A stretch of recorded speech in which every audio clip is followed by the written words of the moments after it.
What's going on, guys, and welcome to Who to Sign For. Now, in this series, I'm giving you my recommendations on what players to sign for a specific team in career mode. But before we go on, I will say that the signings you'll see aren't designed to be realistic, and that the player ratings and potentials of the players may vary depending on what database you're using and how they perform for you during the season. Obviously, you don't have to follow all the tips. This is really just a set of guidelines to give your hand if you're stuck for ideas and want some suggestions on what players you could sign for a certain club. This is mainly aimed at those you out there who may be new to the game and just need a little bit of advice, or for those you out there who just want a few recommendations on what players to sign for a team that you may be using in career mode this year. So in today's episode of Who to Sign For, guys, we are going to take a look at the Premier League champions of 2015-2016. That is, of course, Brendan Rodgers' Leicester City. Of course, the Foxes this year are having a fantastic season in the Premier League, and depending on when you're watching this video, this statement may or may not be true, but as things stand at the time recording this video right now, they are the closest title threat to Premier League leaders Liverpool, who of course are top. Right now as I'm recording the commentary, Leicester is second. I might have changed a little bit over the course of the next few days for the midweek fixtures, but either way, Leicester right now having a fantastic season regardless under Rodgers, playing really good football and picking up a lot of points in the process as well. Now, Leicester City start off with a 4-star team, a very good team. If I'm being honest here, I think the team should be rated a little bit higher. I think, yeah, underrated a couple of their players, to be honest, but a decent budget of around £46 million as well. With wage budget alteration, you can get the budget up to around £50 million and a little bit more cash to play with in the summer transfer window. And the objectives with Leicester City in the first season are actually incredibly easy, I must be honest here. In the league table, you just got to finish in mid-table. That's it. Come the end of the season, finish in mid-table, which, as we've seen this season in real life, is more than doable. And with this 4-star team, is more than doable. It's a really good team. And in the FA Cup, you just got to reach the last 16 stage. So progress a couple of rounds after going through the third round and you're fine. So the aims are really easy. Of course, they're not in Europe in the first season, so no continental objectives whatsoever. And when you take a look at the team right here, it's a good team. You know, it's a 4-star team, but the one thing that jumps out of this Leicester team is that it's quite a youthful team as well. Now, there are some senior players here. You've got Wes Morgan, Jakubovic and the likes of that as well. Of course, Vardy is a key member of Leicester's side, as we know, their main goal threat. He's in his 30s now too. But for the most part, it is quite a youthful team. There's a lot of good young talent. None brighter than you would say than James Maddison. You've got Ben Chilwell as well. Of course, you've got Harvey Barnes, the left winger too. It's a good team because don't forget the Belgian Tielemans as well. It's a good team. There's some experience in there with Schmeichel and Vardy. There are some aging players that you might want to sell, of course, in, like I said, Fuchs. You've got Wes Morgan, the club captain, if you want to sell him. But there's also a lot of young talent here as well. Overall, this is just a really fun side and a very well constructed Leicester side as well. There's a real nice blend of experience and youth and also players that are peaking right now as well. It's a very well constructed and well built team as well. Now, as for new contracts for Leicester City, you can see there's quite a lot of players with just 1 year left on their deal. The most noteworthy ones are the captain, Wes Morgan. You've got Nampalys Mendy there as well, Fuchs too. Personally speaking, I would look to get rid of all those players, including the club captain, if you wish to do so, because he's now 35 years old, out of contract come the end of the season, and at 75 rates, he's going to start decreasing very quickly in his ability, and he's got incredibly slow pace as well. I actually took him off the transfer list because I just didn't want to sell the club captain in this episode, but really, I wouldn't give him a new deal. At the very least, you want to make sure he goes come the end of the season, just to preserve longevity in your Leicester team and to get the average age down as well. I'd only give a new contract to Hurst, the young striker that got 20 years old, 60, is he 62 overall? About that anyway, low 60 overall, but has some pretty decent potential for the future to possibly become your main striker once Jamie Vardy hangs up his boots. But yeah, for the rest of the players, 1 year left in their deal, I would put them on the transfer list, including, I didn't put him on the list in this episode, but Matty James as well, whose time at Leicester, I would say, is coming to an end. But yeah, as we look to sell some players right from the get-go of around £50 million on our budget, a few players I was trying to get out the door straight away. Nampalys Mendy, the holding midfielder, 75 rated but 27 years old, worth selling. Jakubovic, of course, the goalkeeper in his 30s now, certainly has no future here. And Christian Fuchs as well. Fuchs, when he came into Leicester, was a real fan's favourite right from the get-go, really.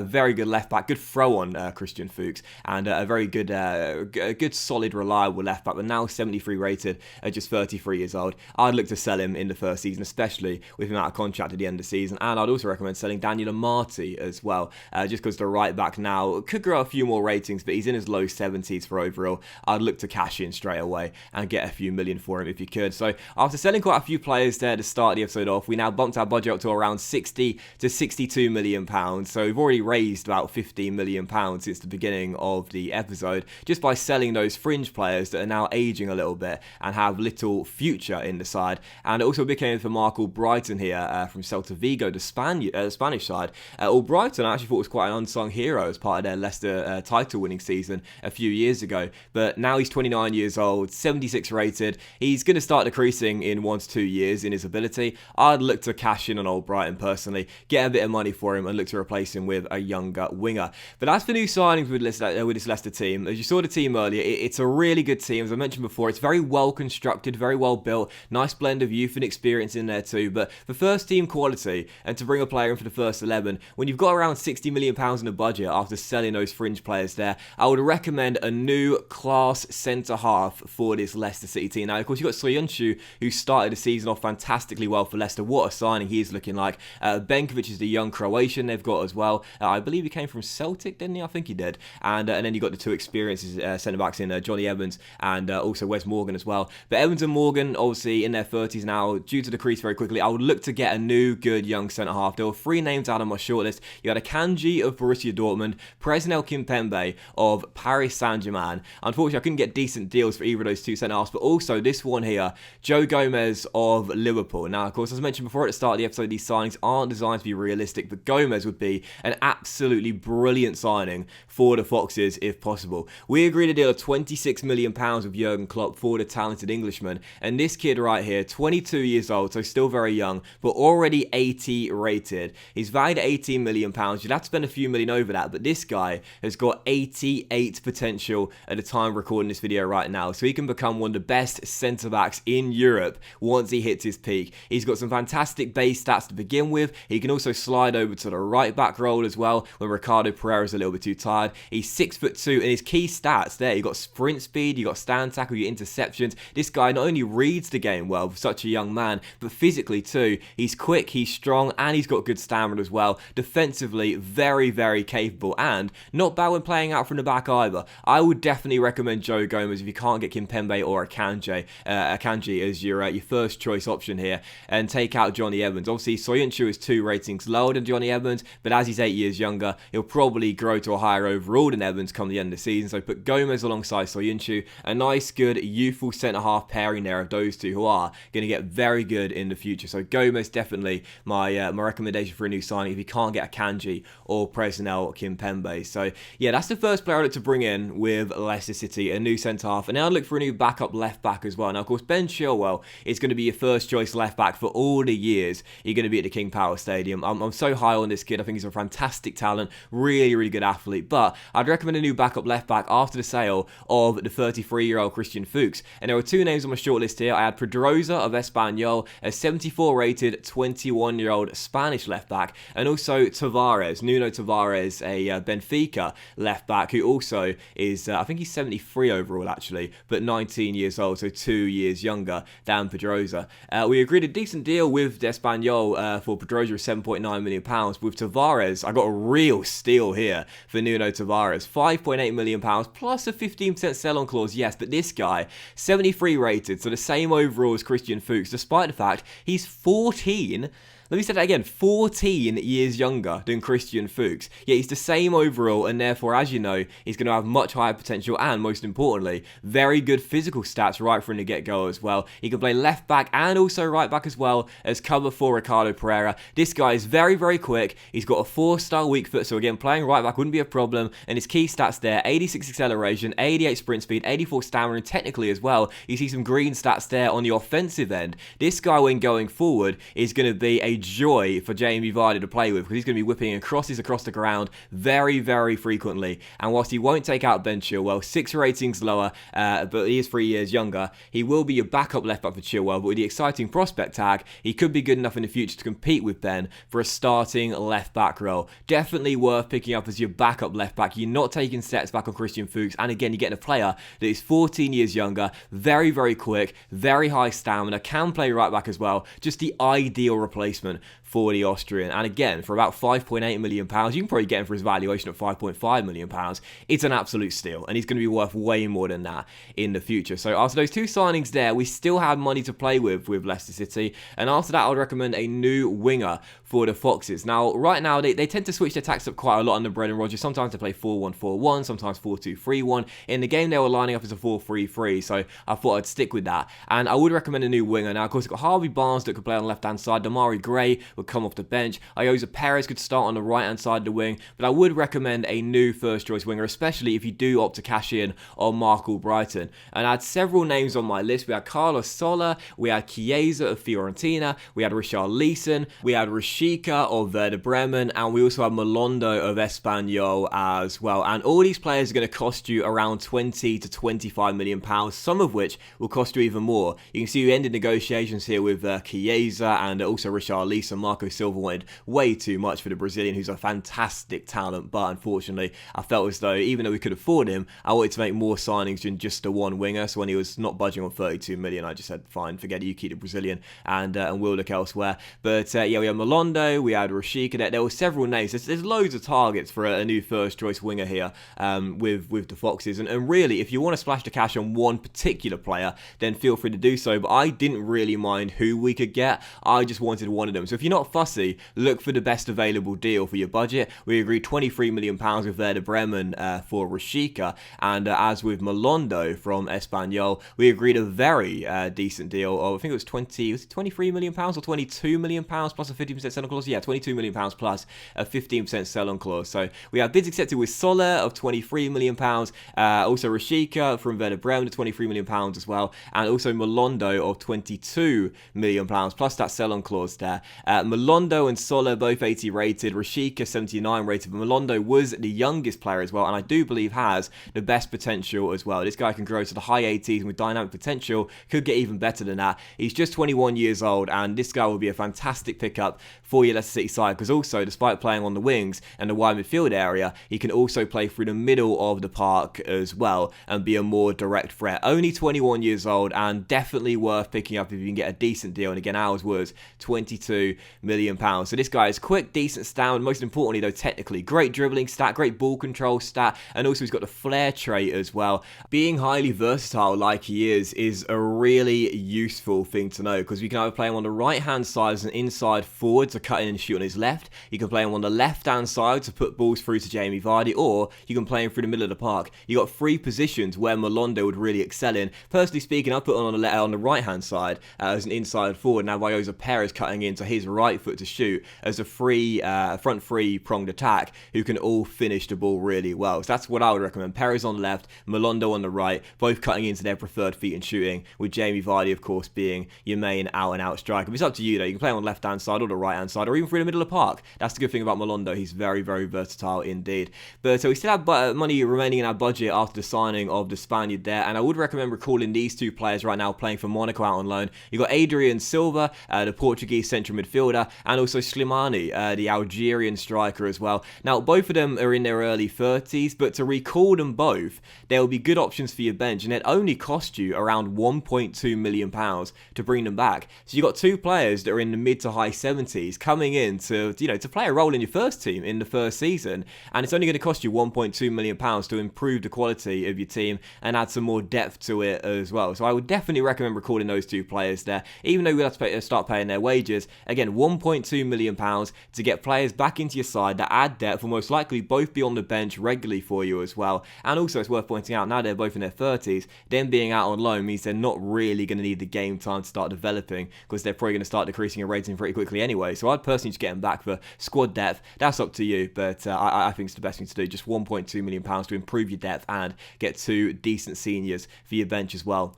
But following that, we still had a little bit of cash remaining in our budget, and unfortunately I ran out of money to sign Rashica, who I would have loved to have had coming off the bench. But there are some other options for a backup winger as well, and one of which is Josep Brekalo of Wolfsburg. We're going to deal £13.1 million to the Croatian, who is a very talented young winger. I really wanted this guy instead though, Jonathan Bamba of Lille.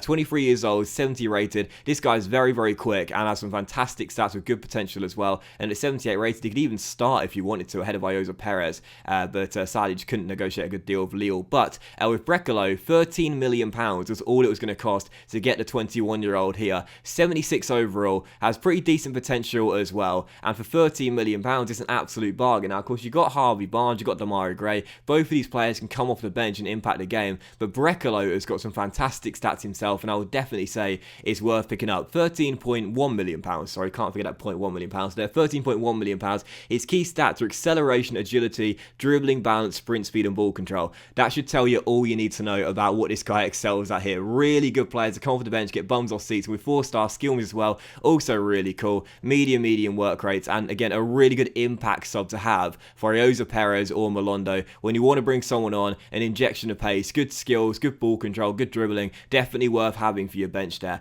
and he will get much better than Demarai Gray, who I believe has potential of 80, whereas Brekalo's is around 83, 84, so definitely worth picking up for an improvement there, not just for ability, but also for potential as well. But following that, we were basically out of money with the Foxes. The final thing I decided to do here was buy a new third choice goalkeeper. We agreed to deal £2.5 million with Diogo Costa of Porto.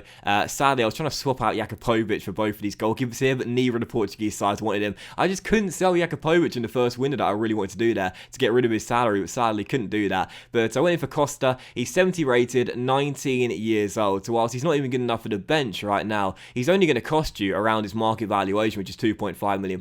That's not a lot of money to part with. And of course, don't forget, in the future, this guy's going to be really good. Right now, he's several ratings lower than Kasper Schmeichel, but being about 13 years younger, in the future, he could be good enough to be your number one. He might not be. He might only be a bench player for you in the future, but he's certainly going to be good enough to overtake Danny Ward as your backup goalkeeper in the years to come. But certainly a player for the future, one to keep your eye on. And again, to get him in for a very cheap deal, worth doing in the first transfer window. So after that, we still had a little bit of money remaining in our budget, but I decided to leave things as they are. When you're doing a career mode with a mid-table side, I always recommend leaving a little bit in your transfer budget come the end of the summer window to play the pre-contract game in January and snap up players on freebies. So in total, we sold 4 players for £20.8 million and signed 5 players for £69.4 million. It was a net loss in the summer transfer window of around £48.1 million. But as you can see, the team does get better here in every area. You got Malondo and Brekalo coming in as wingers. You obviously got Tavares, the backup left back. You got your first choice centre back in Joe Gomez, and you got a really good goalkeeper for the future there in Diogo Costa as well. So we improved the team,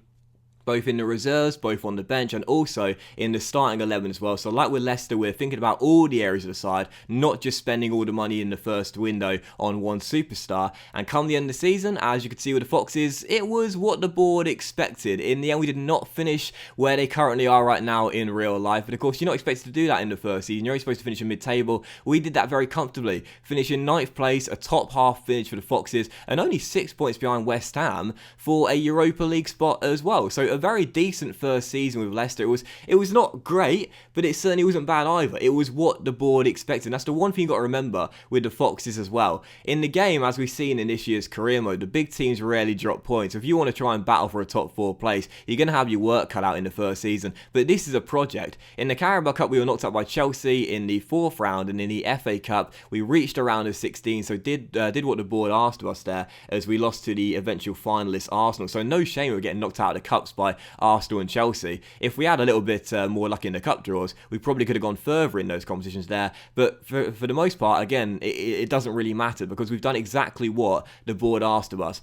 Finishing mid-table, we did that. We finished in the top half of the table and reached around a 16 in the FA Cup, which again is what we did. With Leicester City, this isn't the sort of career mode where you're going to do one season, dominate European football, and then just give up and start a new one. This is a project at the King Power Stadium. You're going to look to be with this team for several years, and that's why in the first season, I don't recommend selling all your star players, your Jamie Vardys, your Kasper Schmeichels, your Yuri Tielemans, and then looking to bring in one superstar, gambling that he's going to get you into the Champions League. I don't recommend that at all. You've got to do it efficiently, and you've got to do it sensibly. Make sure you build for the future, bring in young talents, start to push out those senior players out the door, which is exactly what we did with the signings of Tavares, of Diogo Costa, pretty much every signing we made really. The younger players with great potential for the future, and not being too too bad now either, and look to build for the future, lay down a base layer, and try and compete in 2 or 3 years or so. In the first season, you just want a solid, good first year. That's exactly what we had, and we saw improvements for all of our players. Costa and Tavares both grew by 3 ratings. Joe Gomez, I must say, was quite disappointing in the first season. Only grew by 1 rating to 81 overall, but as we know, the guy's got 88 for his potential, so he's going to become an absolute beast in your back line for many, many years to come. But either way, whilst as Malondo grew 2 ratings on a great season as well, look at it, 7 goals and 7 assists in 36 games, plus 2 in his overall, and some lovely technical stat improvements as well. Very nice first season in the Premier League for Malondo there. But yeah, first season, it's all about laying down the groundwork for the years to come, building a decent base layer here with the Foxes, and just making sure you hit those expectations. If you do that, that's all you really need to do. Once again, got to remind you guys, it's a project. So whilst you might be sitting there thinking it's quite disappointing, you know, didn't even come close to a Champions League spot, you're not supposed to do that in the first season in the game. The big teams, as we know in this year's career mode, rarely drop points. Competing for a top 4 place is going to be incredibly hard to do. You just want to hit those objectives, finish in mid-table or a top half finish if you can do so, reach the round of 16 in the FA Cup, start laying down the groundwork early, and then from season 2 and season 3 onwards, that's when you can start pushing for a European place. I was pleased with what we did in the first season. Even though it wasn't flashy, it was efficient. Reducing the average age of the side, bringing in good players with good potential as well, and knowing that as the years go by, we will become a European side as these players start to peak. But that was today's episode of Who to Sign For, guys. Really hope you have enjoyed it. And if you did enjoy today's episode and the tips helped you, then please do drop a like. Let me know in the comment section down below who you would buy for a Leicester City career, and also tell me what team you want me to do next in the Who to Sign For series. And if you're new, please do click the subscribe button, as I upload FIFA 20 career mode videos every single day. Have a great day, guys. Much love to you all, and I'll see you for the next episode of Who to Sign For very soon.